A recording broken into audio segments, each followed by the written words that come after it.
Thank you for tuning into my YouTube channel. I am King Devon and you are hanging with Devons. Before we get started, make sure you click that subscribe button below. And if you haven't subscribed, thank you for subscribing if you have. And if you haven't, thank you for subscribing as well. Today we're going to talk about crime in the Dominican Republic. That is a very touchy subject and we need to discuss it. So currently there were 3 guys from Florida arrested for drug smuggling in the Dominican Republic. It's been all over the news, all over the media. These 3 guys' age range from 18 to I think 21. The youngest being 18 with a scholarship to college soccer, if I'm correct. If not, comment below. These guys rented a vehicle, and the vehicle had car trouble. They had car trouble, broke down. So they were going to get the vehicle looked at by a mechanic, and a mechanic discovered a brick of marijuana in the vehicle. So these brothers were arrested.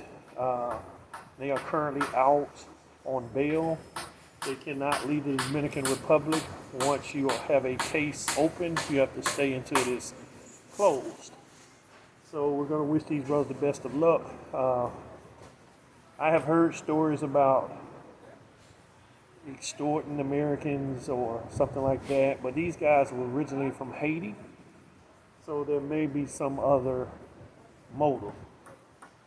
Now, as far as murder, I've been living here for over 3 years now. I live in the Dominican Republic. I work in the United States. And so I'm back and forth.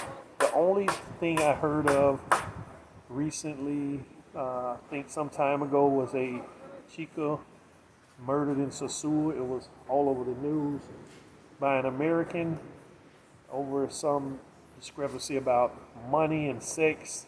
The guy was videoed leaving the hotel carrying her body, a lifeless body. Him and a taxi cab driver, they both were arrested, and he threw her alongside of the road. So this is what was said.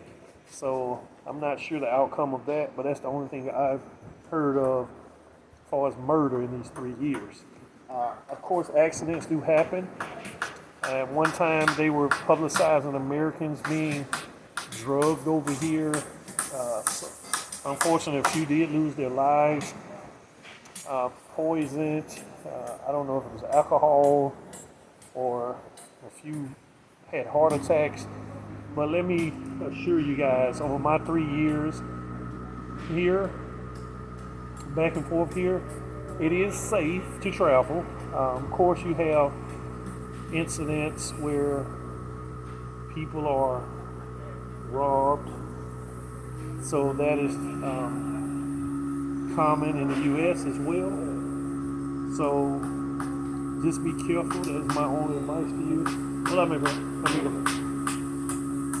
So my advice is just be careful. I had one incident occurred. I left my shades in the hotel lobby on the table, and unfortunately they had legs and walked away. But other than that, nothing major, nothing serious, no robbery, anything like that. I walk unarmed. I stay in a nice area, gated community. So if anyone is afraid to move over here because of the local media that says there's a lot of crime in the DR, don't be afraid. Just be cautious of wherever you stay, just like in the U.S. There are bad neighborhoods, there are good neighborhoods. And just be aware of your surroundings. Be careful. I mean, don't travel alone at night. Don't carry a lot of cash. Don't wear expensive jewelry. The same thing you would do in the U.S. So, just to give you guys the heads up, once again, I would recommend retiring over here. It's a beautiful place. The income doesn't take much income to stay here and live a normal life. That's why I say I live here, but I work in the U.S. because here you can live a normal life. So thanks for tuning in. Subscribe, hit that button below, and I'll check in with you guys next time.